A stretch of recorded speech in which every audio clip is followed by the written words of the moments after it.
kabuhi sang tawo bilidhon nga regalo gikan sa Dios. Kag may natagna na nga oras kung sano ini madula. Apang may mga tawo nga yawanon ang balatyagon nga nagakutil sa kaparyo nila nga tawo. Kagyari ang masubo naton nga balita. Isa ka 45 anyos kay kargado sa Cadiz, gintiro, patay, mga sospetsado nga kapalagyo. Yaring kabugusan sang aton balita.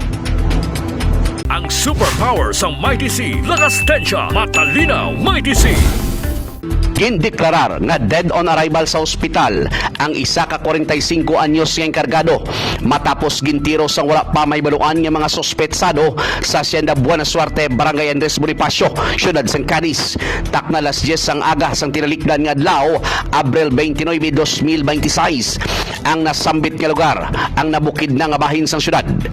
Ang biktima nga si Marani Guban ang nasapuan na lamang sa sulod sang isa ka payag nga may madamo nga pilas sang luthang sa nagkalain-lain nga parte sang Yalawas.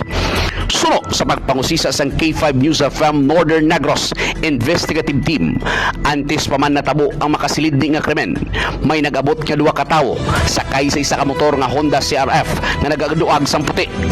Nanaog ang angkas sini, samtang ang driver sa motor ang nagpaliso naman sa iyang motor sa direksyon kung sa diin sila naghalin. Suno sa mga nakakita, nagasuksok sang kolor itom nga sweater ang driver, samtang kolor puti naman nga long sleeve ang angkas. Kaglunsay sila nakabonet, rason nga hindi sila dali-dali makilala. Ang biktima naman ang yara nagapungko sa ila payag-payag nga serbi ini alarimahan sa mga obreros sa kampo. Upo diri sang biktima ang yasawa, samtang nagapanglimpyo sang takway nga ila kuntani utanon. Dugang pa pagpanaog sa angkas nga amo naman ang killer na mangkot ini sa enkargado nga biktima kung sa diin may nagabaligya sang patdan, dala bunot sang iya kalibre 45 nga armas kag tiro sa biktima kag naigo ini sa iyang adughan. Digto man kag pagkakita sang asawa nga may armas ang sospetsado, nakalukso ini sa payag agud nga magpalagyo. Madasig nga nagpalagyong duwa kawala pa makilala nga mga sospek matapos ang krimen, samtang gindala ang biktima sa Cadiz District Hospital apang gindeklarar ini ni Dr. Jose V. Havillana Jr. nga wala na sang kabuhi.